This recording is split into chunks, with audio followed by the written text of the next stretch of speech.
get underway, shall we, with our session here. Let me introduce the panelists to you.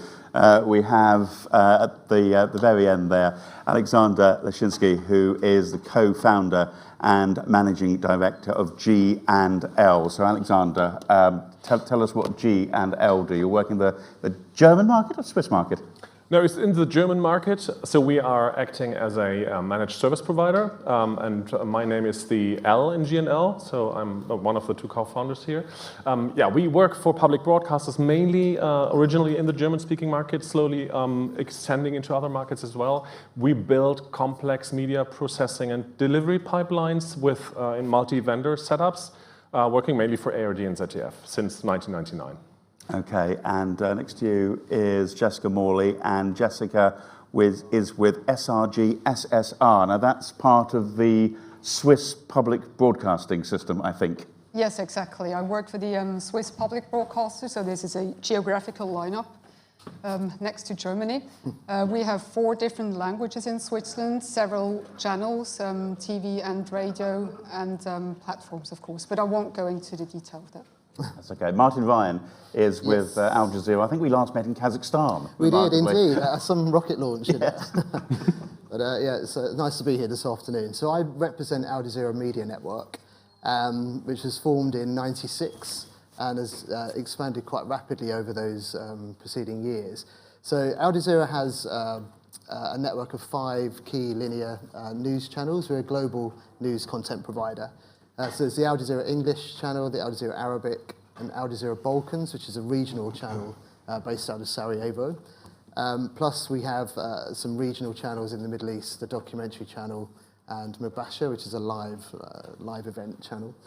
We also have a social media platform called AJ Plus, and that's really curated content for that particular connected environment. And how's that distributed? AJ Plus is primarily online through social media.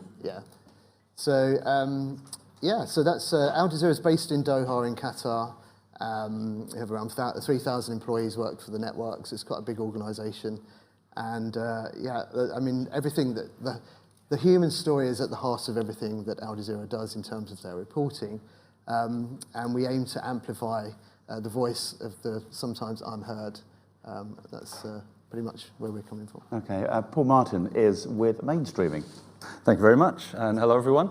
So mainstreaming is in the content delivery network marketplace, so a CDN, but a new breed of CDN really, very much focused on video only, and our lead customers, that will be very relevant in this session today, are companies like DAZN, RAI, Sky Italia. We're also a major technology partner with Arqiva here in the UK. So our focus is very much on what the future looks like for broadcasters as we transition to a streaming world. Okay, and finally, Jonathan Broughton with the European Broadcasting Union. Thank you. So the EBU exists to foster collaboration and represent the breadth of European broadcasters, and extends to pretty much everything they do, from production to distribution and everything in between. We provide collaboration, networking, a bit of technology, sports rights management, and this little thing called the Eurovision Song Contest. Yes, well, douze points to all of our panellists. Let's get things underway. Martin, how do you see things evolving at the moment? Obviously, we know what's happening around us, but the direct impact that is coming from streaming and people not necessarily watching things live, that has an obvious impact on the news channel. Yes, it does. I mean, Al Jazeera has commissioned quite recently some very bespoke research looking at how consumers are consuming Al Jazeera content. And it threw up, some quite interesting stats. And obviously things are changing, things are shifting from the traditional satellite news broadcaster into the IP streaming world. But interestingly, a sizable chunk of our audience, 70% or so, are still consuming linear on the big screen. So that was quite interesting to us. But obviously the big screen is a screen, and how we get the content to that screen is the changeable feet that we're. It's also intriguing that it's staying on that big screen. What's happened to your website traffic, for example? Is that one might assume it's increasing, but is it increasing dramatically or just gently going up? And as a global broadcaster, we see different trends in different regions and indeed specific markets. So to the website, we stream live on aldezero.com, and you can see that certain regions like the US is where most of the traffic is coming from online. And obviously we have analytics from social. A lot of our content is consumed on social media platforms after the big screen. So there is a shift, and it really does depend on the demographics of the audience. And we do some of the stats that come out of our research is that we've got a very loyal customer audience, and it's also very broad in terms of demographics and interests and regional activities. So beyond the businessman in hotels, which might be like the broad brushstroke that an outsider might look in and think about. I would say 100%, yes, yeah. And actually, it's quite interesting regionally where we pick up a lot of audiences, particularly in the developing world and Africa, in sub-Saharan Africa. Nigeria is actually one of our biggest audience markets in that part of the world. But we're a global organisation and we broadcast globally. Platform agnostic, so we broadcast pretty much everywhere. And I think most people are aware of Al Jazeera as a news network. And you can find Al Jazeera on all platforms globally. There are a couple of challenges that we have with some of the new technology, but we can probably talk about that a bit later on. But I guess at the other end of the scale, Jessica, there's the national broadcasters, particularly, I guess you would call Switzerland a smaller market, certainly in terms of geographical size, of being able to still get their message out. It's beyond just that of making local content or doing local/national news for the market. What do you see changing there? You mean in the consumption habits? Yeah, well, both in terms of consumption and perhaps how programs, news shows in particular, but also others, are adapting to being up against the big beasts, often from the United States. Not that there's anything bad about being from the United States. Exactly. So yeah, time shift viewing has of course also increased in Switzerland, but live is still very big. We see this especially for sports, news, and the weather forecast.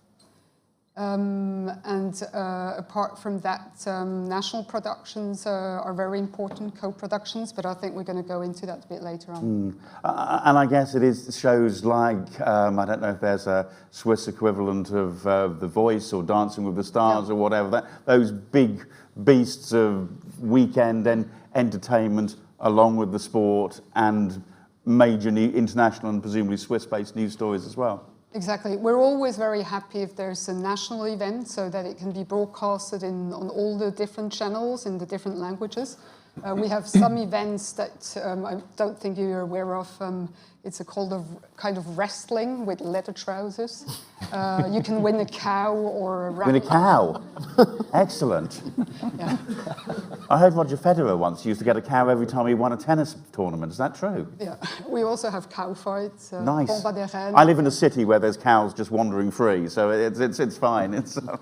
No, just to say, regional content is successful in Switzerland. Okay, that's interesting. And Alexander, the delivery of that content, as we know, is increasingly going to IP. Is it doing so fast, or is there, I don't know, is there life in the terrestrial networks still? I think it's a question that is determined by where you live in the world and how old you are, where your standpoint is on this. So in Germany, what we can see is that roughly 30% of the traffic that we deliver is live streaming traffic. So the data volume that we distribute is 30% is live traffic, 70% is on-demand traffic. So that's the ratio that we observe. The problem is that with the live streaming, the peaks are necessary. If everybody wants to see a soccer game, World Cup game, then the peaks that we have to cover there are tremendous in this case here. So there is a huge growth in the IP traffic over time, and for the last FIFA World Cup, we had games where roughly a third of the total audience was watching the streams from all of the media mix. And presumably you can tell as to where or what device it's being watched on, as to whether or not it's a big screen, whether it's a mobile, whether it's a tablet. What kind is it? Because I guess the timing of most recent event, the Women's World Cup, for example, a lot of the matches were earlier on in the day, so one might imagine that people were watching on personal devices rather than the big screen. Yeah, definitely. The time of the day matters a lot. If you have games that are during the workday, then of course people watch on their desktop machines and laptops in the office. In the late night, it's mainly mobile devices. They are the predominant device there. And in the prime time, it's the big connected TV. That's the shift there. But if we look at the total number of bytes that we deliver per each month, then the connected TVs completely win the race. So that's the main device that is consuming our content. The rest might peak up at certain times of the day, but the total volume is coming down to the connected TVs. Interesting. You must be seeing this too, Paul, with who mainstream is supplying to. Just that traffic coming into the connected devices within, right in the heart of the home. Yeah. I mean, our experience is that 90+% of total streams, probably 95%, will be delivered at the highest bit rate because it's on the big screen, right? So the best quality stream is being fed to the big screen TV. So, it makes a difference when you change the bit rate for a streamer, and I'm talking broadcasters who think, I want to get a higher quality. Well, the majority of the viewership will be in that higher quality. So now you're increasing the amount of distribution you're doing in terms of volume and capacity, et cetera. But I think that from our customer base and other companies we're talking to, the peak for a broadcaster streaming event that we typically see World Cup last year, for example, in a large European country, you might see 2 or 3 million people on the streaming platform. But if you take a streaming-only piece of content, like a DAZN might have, on a very exclusive piece of content, you might see double that quite easily from an audience perspective. Interesting. So it can be quite deceptive sometimes when the announcements are made from the broadcaster. Oh, we got such and such. Let's do for our World Cup semi-final, which had us. Well, no, it's I wouldn't say deceptive. I'd say when you have the linear channels there as well, taking the bulk of the audience, most probably, like Alexander just said, 70% were on the linear TV channels, 30% were on the streaming platform. But of course, those percentages seem to be moving towards streaming. That's interesting, and I guess also because I think we've got Remembrance Sunday coming up in the UK at the weekend, and I think the BBC's plans are to have coverage from the cenotaph, and now we get into the streaming element of it, which has, wait for it, extra commentary, audio description, and then you have another stream with no commentary. But all of this adds up and provides an extra reason to stream, which wasn't there before. Yeah, I mean the flexibility that is available from streaming allows you to slice and dice your content in that way. We have the red button for a long time in the UK, right? And other countries have got similar things. But the ability to put very specific content out on exactly the same platform and have as many channels as you wish to have of different types is, to me, a big piece of flexibility that is benefiting from, will benefit broadcasters from their streaming platforms. And Jonathan, I'm thinking this is going to be changing the kind of technology that is stacking up for the broadcasters across Europe. They're going to be getting in different types of technology to what they previously used. Undoubtedly. I mean, in terms of platforms, in terms of collaboration with technology providers, there's a vast change in how that's being sort of deployed in the market. I'd say of the conversations I'm having at the moment, front and foremost, are those around CTV, specifically because it's for broadcasters. It's entering an environment which is not agnostic. I'm very much not within. It's a bit scary. It's not necessarily within the direct control of people trying to distribute their own content. It's not necessarily transparent in how a lot of it works.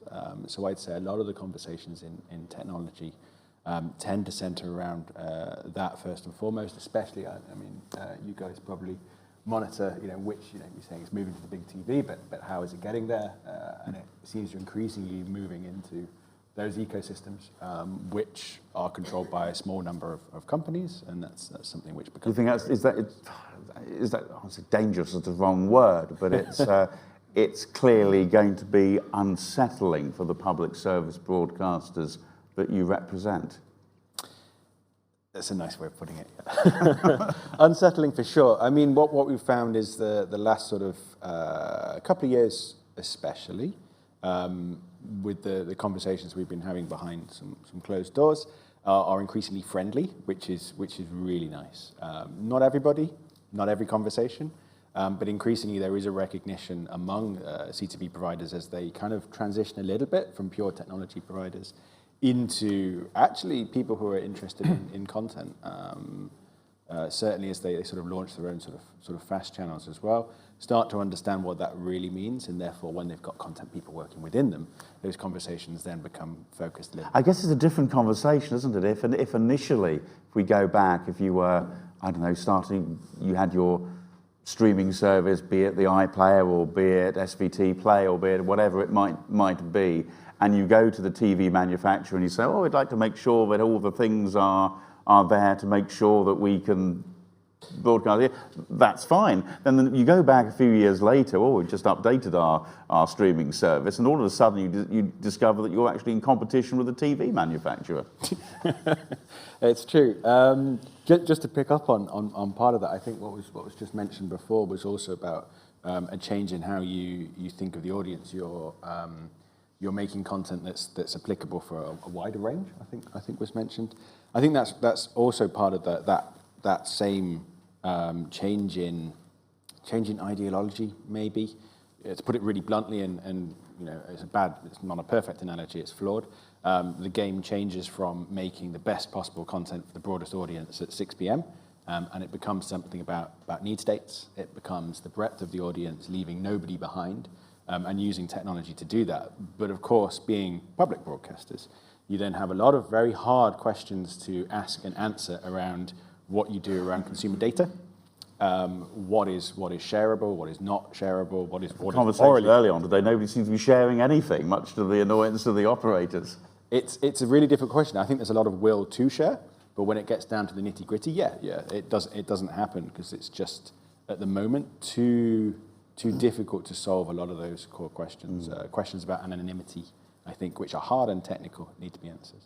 Martin, the delivery of IP signals to operators, or actually direct to the consumer, how does that change things for Al Jazeera? Does it actually mean that you can launch more for less, perhaps? Yeah, I mean, it presents a whole range of opportunities and also equally challenges. So on the plus side, Al Jazeera is typically broadcasted globally on multi-platforms via satellite. So shifting to IP, one, that gives us more data on our consumption, so we know where people are consuming it, what types of devices, and it goes down to a granular level. But I think in terms of some of the issues, it kind of, it opens up new opportunities, but so the big thing at the moment is like fast channels. So everyone's talking about fast. Everyone wants a piece of the action. And I think with Al Jazeera, our strategy is probably slightly different to some other channels that might be in the market. So, and news channels seem to be, I wouldn't say the new thing on fast, but certainly, yeah, I mean, we all know that every single fast platform, you can always see Gordon Ramsay's Kitchen Nightmares wherever it is. Exactly. What you can't see or haven't been able to see with, I don't know, maybe the exception of people like Cheddar, you haven't been able to see a news channel, a familiar news channel. And I think that's what all of the international news channels and probably the local news channels as well are chasing. So Al Jazeera wants to be part of the FAST ecosystem, but there's a couple of challenges. So Al Jazeera has never been set up as a commercial news channel, for example. So our priority will be to get availability of the channel into the FAST space, and monetization very much comes secondary. So that sort of puts us in a situation when we're working with the tech integrators and the FAST platforms that by virtue they just want to generate revenue for both parties.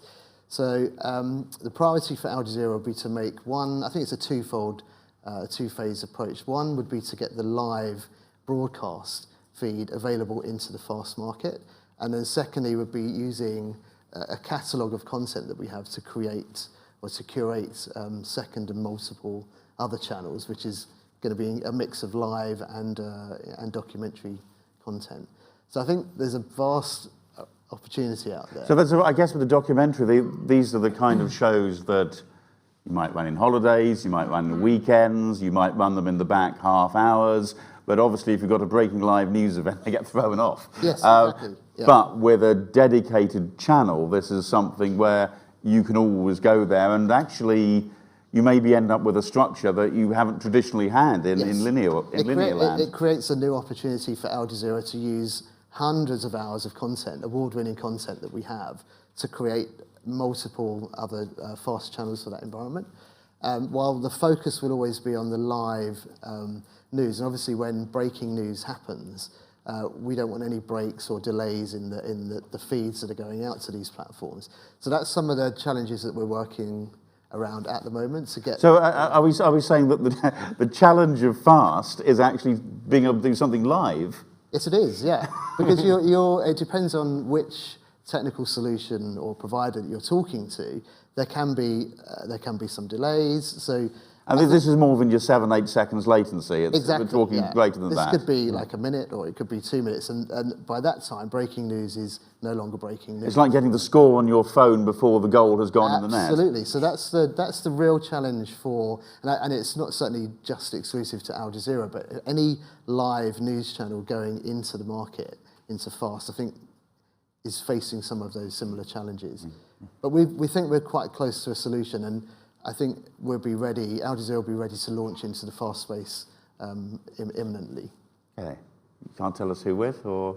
Sorry? Any ideas who with? Well, you have ideas, maybe you want to share them with us. We're still in negotiation. Okay. Yeah. Alexander, it's in live events generally problematic. What about the scalability? If you get, as we've heard, if you get vast quantities watching World Cups or even popular local events, that's going to put pressure on networks somewhere or other. Yeah, definitely. And so one of the challenges with this is that for the IP distribution, the IP packets don't care about the concept of a country. They don't know a country. They know ASNs and ISP networks. So you have to specifically look into the content, into the structure of the country. What are the big ISP networks that you want to be there? If you want a certain capacity that you want to deliver, you need capacity into these dedicated ISP networks. And then it boils down to a very commercial discussion with these ISP networks, because traditionally they have very different ways in charging for you delivering content into their network. Are we getting into net neutrality territory a little bit here? So or on the edges of it, yes, perhaps? it's on the edge of that. It's also on the edge of the fair share discussion that we currently have. So for instance, there is one big provider in Germany, which is Deutsche Telekom, which traditionally charges a lot for ingesting content into their network. But they are very neutral in that, because they charge everybody the same high fee. So it's neutral in a certain way, but still it's very expensive. So this is something to keep in mind. And the problem also is, if you have to build out for that huge peak, usually with the ISPs, you can only contract for such capacities for a certain time, like at minimum a year. And you have, if you buy a terabit of capacity, you have to at least use a tenth of that all around the year so that you get the contract. They just don't give you the ports, and you just use them for 4 weeks. So you have to pay for that capacity in some way or the other, and you build out for the huge peak, but you only need it for a couple of weeks. I was going to say, you're doing your forward planning and you're thinking to yourself, oh, yes, this is an Olympic year, and it's going to be shown in European prime time, so we better scale up for that. But Yeah, at yeah. the same time, when it's not the Olympics, you've got this glorious bandwidth, which is just sitting around doing nothing. Exactly, and that's one of the reasons why some of the content delivery networks look very closely into what is the ratio between the peak that you deliver as a content provider, the peak for the World Cup final, and the average content that you deliver over the night when nobody else is watching. So how low does it get? And then you put into relation the absolute peak that you have once a year towards the average that you have over the year. And this peak to average ratio drives a lot of the cost for the content delivery. So if you don't have live is easy, because then you have a peak to average ratio of, let's say, 3 to 3.5. If you have live sports events like the soccer championships, you can easily go to 15, 20. So then you have to buy a lot of capacity. And the question then is, do you have best effort capacity? Do you just get what the CDNs have available, or do you want a guarantee?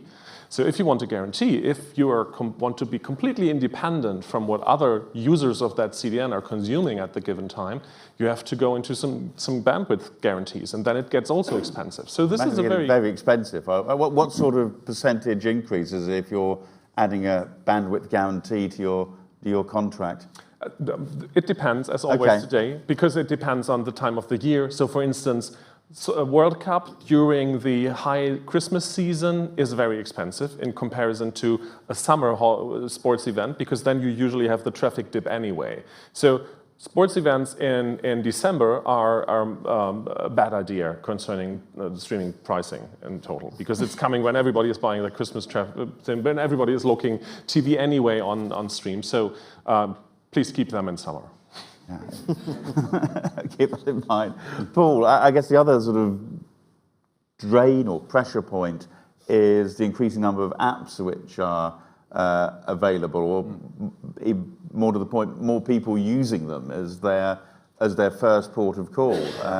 I think of how my Sky subscriber at home, but even if I'm watching the news, I want to watch the news from the beginning. So immediately that throws me onto the app for the BBC iPlayer, which is just adding even more, even though I started off watching linear for that first minute or so. Yeah, and these technical architectures that support streaming through your traditional pay TV platforms, followed by cutting out to the app environment, the iPlayers and ITVXs, etc. That puts the onus back onto the infrastructure and the deals that the content providers themselves have done, the broadcasters, because now the stream is going through a different bit of network infrastructure, which is why we're seeing that those content providers and broadcasters are having to increase the capacity and the volume of content delivered through those CDNs for streaming, while maintaining existing infrastructure and existing deals related to traditional broadcast methods. We're in a phase of growth in streaming brings more cost, but with these extra benefits, we've been trying to talk about flexibility and different forms of content, etc., while the legacy infrastructure is still there. And I think that's for the public service broadcasters, particularly in every country, who have to look towards their entire population. That's a bit of a commercial challenge that needs solving over the coming years. It's quite an interesting one, isn't it? We live at a time where we're told that sports rights are less expensive, or relatively speaking. At the same time, the same broadcasters are having to up their expenditure instead on the infrastructure that then delivers those events. Yeah, it's a transition point, right? Technically, we're at this transition phase, like any good kind of industry transformation, where there's one side going down, in this case slowly, terrestrial broadcast costs, I would say, not the viewership, and then the other side is coming up at the same time in the streaming space. So, give or take, though, today we're about 15 to 20% of total consumption of our broadcasters' content, in this back from our experience, is on the streaming platform that they offer. So 70 to 80%, give or take, or 80 to 85, sorry, is still on the traditional platforms they've been using, whether that's through pay TV platforms or terrestrial. So we're still quite small as a percentage of the total, and clearly we're on a pathway of transition which could be 10 years in the making or longer to flip much more to closer to 100% in the streaming domain, if that ever happens. Jessica, from a broadcaster's point of view, the perennial question of how to get the younger audiences in. How is that done through digital transition? Is it an app, or is it more complicated than that, by having to reversion content to go onto TikTok for the sake of argument, and for other platforms? Yeah, that's a tricky question where there's no simple answer. What we have is the content for the young is on third platforms, so YouTube, Instagram, and so on. The difficulty is to get the young back to our own platforms, our digital platforms, because once they're on the third platforms, our content is also not really received. It's difficult to brand our content. So what we are trying to do is find a better strategy to get the young from the beginning on our own platform. But the difficulty is to have the right content.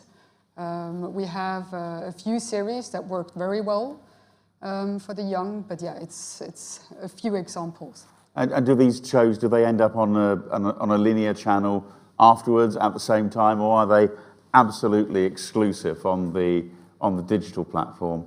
No, they're first on linear and then on our digital platform, but this has also to do with our regulations. Right, we okay. have quite strict regulations to do web first, so we have to air it first. If there's a product placement or sponsoring, then we can only put it on the platform one day after broadcast. I was told by somebody who works for one of the German public broadcasters, I can't remember which one, and it seems like a similar kind of rule, where they had to broadcast shows in the middle of the night, even like English language. I think All Creatures Great and Small was given as the example, the new Channel 5 version of that, and they were broadcasting it in the middle of the night, only so they could then add it to their streaming service afterwards, and that was the only way which was allowed for that to happen. Yeah, you need to find your way around. Yeah, it seems bizarre. Are you experimenting with putting things onto, short bites onto things like TikTok and other social media platforms in an attempt to pull in the young in that direction? Yes, of course. Yeah, there's a lot of formats for the young on third platforms. The Swiss German have a bit of a different approach than the French Swiss. The French Swiss, they merely just have formats on third platforms, and the Swiss Germans are a bit more restrictive about this. So, Jonathan, do you have any sort of other examples of sort of how to get in a younger audience that broadcasters elsewhere in Europe are using? What a topic! Talk for a day on that.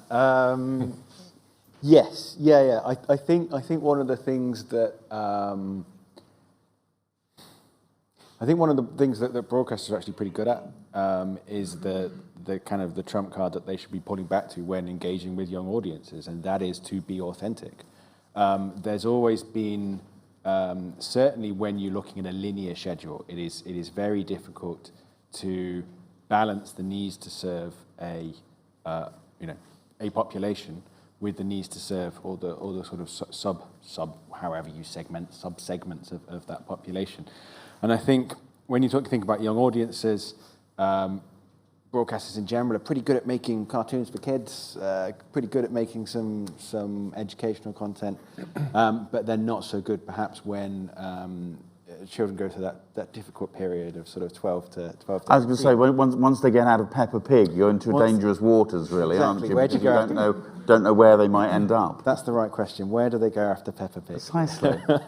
And I think there's been really good studies on that, and a few broadcasters do really well. But I'd say in general, it's very hard, especially when you think about the efficiency of content spend, to build authentic content for that age range. It's a difficult time. It's changing at a frenetic rate in terms of the topics to tackle, and it's a difficult thing to do. I think certainly visual distribution offers a nice opportunity. TikTok is a massive part of that, but the same rules still apply. I think a few years ago, probably a lot of it was thought about, okay, we'll chop up some stuff, we'll re-edit, we'll use it as marketing, we'll just do clip versions of drama series, and that will fulfill the young audience side of that, and that's no longer the case. And I think there's some really good examples, especially in France. They've done some amazing stuff on history and sex education in a really authentic and direct and honest way. that's done brilliantly. And you build it first, digital first, but then you can also reuse it on your own platforms as well, which is fantastic. And it acts both in a way to do what you're doing, build public service content. Secondly, build the brand. It's no longer TV for dad. It's TV for me as well. And thirdly, once you've got the brand established, you're building longevity. You're bringing people back to your platform. You're effectively building that commercial marketing pyramid, but in a public broadcaster way. Interesting. Paul, I guess another way where broadcasters are bringing people in is through the use of interactivity, particularly HBBTV. Yes. Acronym. I chair their conference. It's my next gig at the end of the month in Naples, and I just still can't still can't easily trip it off the tongue. But as far as the service is concerned and the opportunities that provides, I think you referred to Red Button earlier on. It's yes. In many ways, it's kind of the successor to that in a lot of markets. It is, and Italy is a good example where we have a lot of our customers leveraging HBBTV, so it's hybrid broadband television. I think that's why I struggle with it. There we go. So an acronym too far. Yeah, so you're on the main linear channel, and the option comes up to click through to the OTT version, and you choose it, and then now it brings you into the broadcaster's content that exists, away from that linear channel at that time. And suddenly, yes, you've opened up the opportunity for a broadcaster who's got linear TV as their primary route to the audience to actually show them other content and bring them into another environment. So HBBTV is one form of technology, but it takes them off the traditional feed into the house. But so does everything format. else, of course, these days, with the mountain of apps that are Yeah, but this is available. the link straight from the linear. You're on the screen watching the channel, and you don't need to come out to go to an app. You just transition through. So it's one of the ways to transition from linear into, let's say, OTT. Yeah.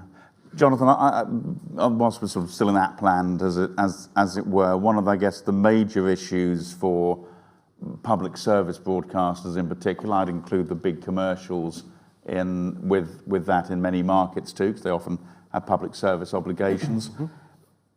It's the positioning. Now in most markets it's straightforward. Your public broadcaster gets number 1, the second channel gets number 2, and you have a couple of commercials at 3 and 4. But there is that concern, and some countries, I think the UK among them, possibly Germany, I'm trying to remember, are taking legislation to make sure that the prominence is there. But I just wonder how on earth it's going to be enforced. Legislation. It's a good question. Obviously, a lot of what we do and a lot of the broadcasters as well are engaged directly in that debate. Legislation's sort of seen as a last resort. It's much better to build the relationship. It depends on what you're talking about in terms of what's being enforced. I think if you're talking about apps, it's not that difficult. When you enter the TV, you've got apps at the top or at the bottom, depending on which system you're using, and you can have some sort of agreement about what's pre-installed on the device and when it's pre-installed, what goes on there. And then instead of having 1, 2, 3, 4 on your remote, you've got 1, 2, 3, 4 on the home screen. And I don't think that's particularly. I don't think anyone's particularly. And I guess in many markets, you would be stupid to put the big public broadcasters and commercial broadcasters anywhere else because they are the most watched, as we saw right at the beginning of today with that map. But we also live at a time when public broadcasters get bashed a lot. You'll be familiar with papers in the UK who are constantly having a go at the BBC, sometimes deservedly, but not always. And the same thing, I was reading the Irish press the other day, and it's a similar scenario of having a go at RTE for no other reason other than having a go at them. Slow news day, yeah. Well, perhaps, I don't know. But my point is, you can see that people say, why do we need to do that? They're not delivering what I want, so they can be somewhere else. It's true, and obviously you can just uninstall the app if you're not particularly interested in it. Well, there is that too. Fundamentally, public broadcasters are owned by the public.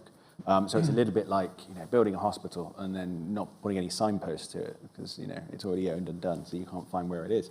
So this content is fundamentally owned and funded by the public. So it makes a lot of sense in making it available to them. And I think that's not that contentious for apps. I think it's a lot more complicated when it comes to content.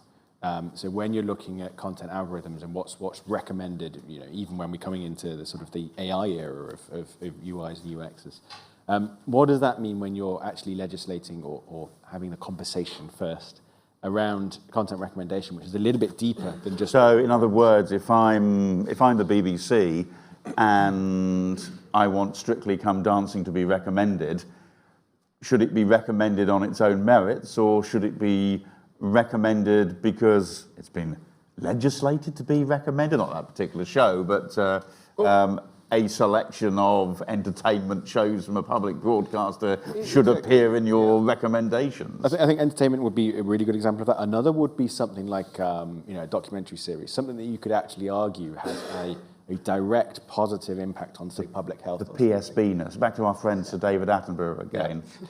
Exactly. Do we have the moral right to ensure everybody watches David Attenborough? But I think more seriously, that's a democratic debate. What are we actually doing in terms of content? At what level do you put the kind of public good of these things, within these sort of environments against what are sort of the commercial alternatives? And I think that's much more difficult than, say, the order of apps. And there's not necessarily a clear question around it, and it's probably down to individual populations to actually engage in that. Do you sense that this might be something where you see, obviously there is freedom, despite what we might have been told, there is freedom within the European Union and other places for individual countries to do their own thing? Would one of their own things be to put legislation along those lines, or is that too much? I mean, legislating for algorithm recommendation is so complicated that I don't think it can be done. But what I think you can do is put in place frameworks to enable discussions within a single market. I think I kind of sorts anyway, so it takes me to Alexander and DVBI, which is, if you like, another means of at least helping the discoverability, this idea that whatever platform, then within a range, you should see the channel numbers in a particular order. Maybe you could, for those who don't know what DVBI is, first of all, explain. Yeah, sure. And it feels like a cousin of HBB TV, so it's in the same area of business. So with how I usually see it or discuss it with clients and customers is we have, so if we accept that the connected TVs are the most popular viewing devices that we have, or delivering most of the content that we deliver, you have to take care to see that there are two worlds in these devices that you have to deal with. One is a proprietary world that comes from the vendor of the TV set, and they control what technology is being used in that part, they control what content is being placed there, so they drive it by their own agenda and by commercial discussions that they have with content providers. So they have an incentive to provide the most prominent spot to the one content partner that pays them most to be there. So there is a commercial discussion there. And then you have the standardized world in these devices, and this is driven by HBB TV. So most of the, or all of the commercially available connected TVs have an HBB TV runtime environment. And so those two exist side by side on the same device.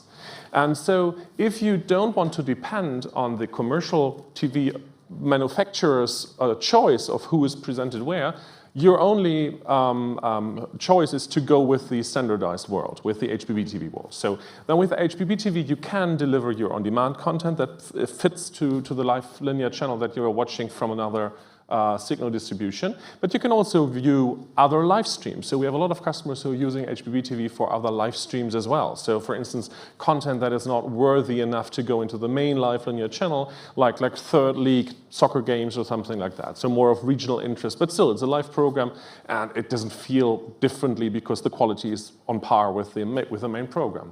So that leaves you in the standardized world with a lot of content that you have. You have DVB as satellite distribution, you have DVB-C, you have DVB-T for terrestrial, you have IPTV content, you have live linear, you have on-demand content. It's a huge amount of content that you have. And you still have the urge or desire in a huge part of the population to have a remote control where you simply hit one and then get your program that you have been grown up with that sits on number one.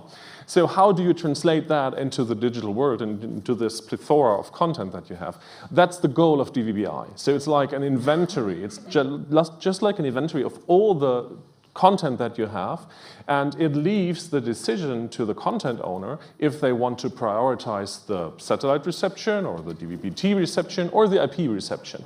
So it's up to the content provider to say, if the customer, if the end user has a satellite dish on his roof, then please take the satellite dish. It's the easiest and cheapest for us because we don't have to pay for each individual view. But for some special content, they might prioritize IPTV. Others might only offer IPTV, IP content. So. And there have been in recent months some tests of this system. I think in Germany certainly, and I think was Italy. There were some more tests which were done to prove it all in the real world. Absolutely, there are popping up more tests all over the world, and so but very prominent ones have been taking place in Germany in a combination of both public broadcasters and private broadcasters. Many of or all of our streams have been part of that, so we deliver a lot of the HbbTV content there, and it was received very well. They are now preparing phase 2, which is getting the manufacturers on board, and many of the manufacturers are willing to participate. It's just another logo that they can put on their box. So for Christmas, you need to get a DVB-I TV set, of course, but others don't. For instance, Samsung is not willing to participate. They don't see any value in it. So the main task right now is to find the incentive for the manufacturers to join that standardized way. That's the important part. Why should they do it if they don't have any benefit from that? No, that's what the people who are working on DVB-I are currently trying to do. But the tests have been very well, and so the promise is very nice and easy to understand. And in fact, it's going to be very regulated in Germany. So the question who is on number 1, 2, 3, and so on will be driven by a public value evaluation. Right, and that will be done. Is it still done by the regional media authorities? Yeah. So per region, per Bundesland in Germany, you have one agency who is responsible for regulating this, and then in the end, it will be a set of zip codes that belong together. And for that set of zip code, you will have that list. And for another set of zip codes, you will have another list, even if they're in the same region.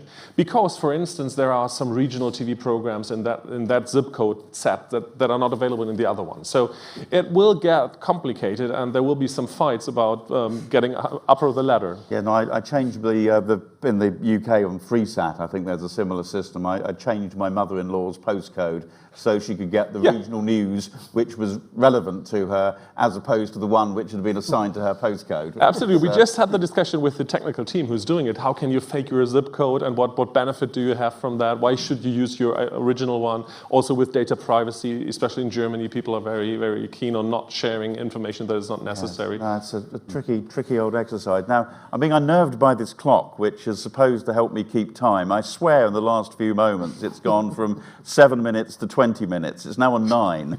So unless somebody around here is going to tell me to stop, I'm 3 minutes. Is that 3 minutes?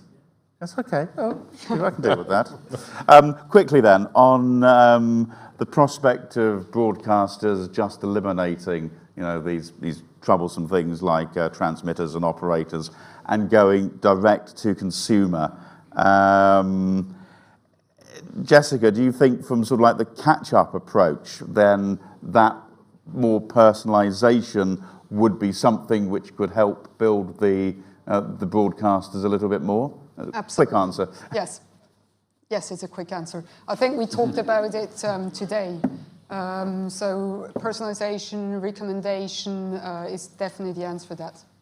Martin, does that bring that sort of approach, bring DTC more flexible for Al Jazeera? I think Al Jazeera currently doesn't have their own sort of OTT platform, if you like, so direct to consumer. So we rely very much on our distribution through third-party partners. Just going back to HbbTV, that's played into our favour quite recently. If we're looking at the UK market with the DTT platform, Freeview, That was very obviously regulated by Ofcom, the regulator. The LCN channel numbers are fixed. But I think opening up to IP delivery onto the Freeview platform has now given us, as a network, Al Jazeera, a benefit, because there's a tranche of channel numbers now which are allocated just for IP-delivered channels. I'm not quite sure of the methodology they use, but Al Jazeera happened to shoot right to the top of that. Whether they've done it alphabetical, I'm not sure. Alphabetical is always good. Yeah, so I mean, that's opening up doors through IP in those environments. D2C is not really within our plans currently. Yeah. Jonathan, I'll finish with you perhaps. Do you think that that sort of approach might change the landscape? You know, we've already had suggestions from the BBC Director General, Tim Davie, road back ever so slightly, but still the prospect of there literally being one BBC in 2030 and one which is IP delivered rather than from the transmitter on a hill. It's a very difficult question. So I'd say there's the one fundamental driving force that all DGs will be thinking about is that maintenance of public service for the entire population. So there's a point where you'll be looking at that. You'll be looking at the expense that we were talking about before. You'll be looking at the fact that budgets are cut every year, and you'll be making a decision on when do you tell that 5, 4, 3, 2% of the population that you're really sorry, but you're going to be turning off the transmitter. As is happening on radio transmitters at the moment. Radio 4 long wave. Yeah. If you want to listen to the shipping forecast, no longer. And I think it's this is a really fast changing space. The uptake of Netflix, for example, in the over 65s in the last couple of years actually outpaced those of the younger demographic. So I think that kind of information suddenly shows you that the way we've kind of been thinking about this space is completely changeable. It depends on technology. It depends on how we implement it. Things like HbbTV, for example, are actually fascinating, familiar tools that convert people into using sort of streaming environments in a way that is reflective of the traditional. So you can argue that deploying on that, I'll finish very quickly. Deploying on that, you can actually continue to maintain that same quality of service for the entire population again. So it's very, very changeable. I do still believe it's the future, but it's a technology solution, and probably what we're looking at in 2030 isn't what we have today. Good way to finish, I think, and our sort of futuristic-looking-ish panel. Thank you all very much indeed. Show your appreciation for this panel, and then we'll bring in the next one. Thank you very much. Thank you.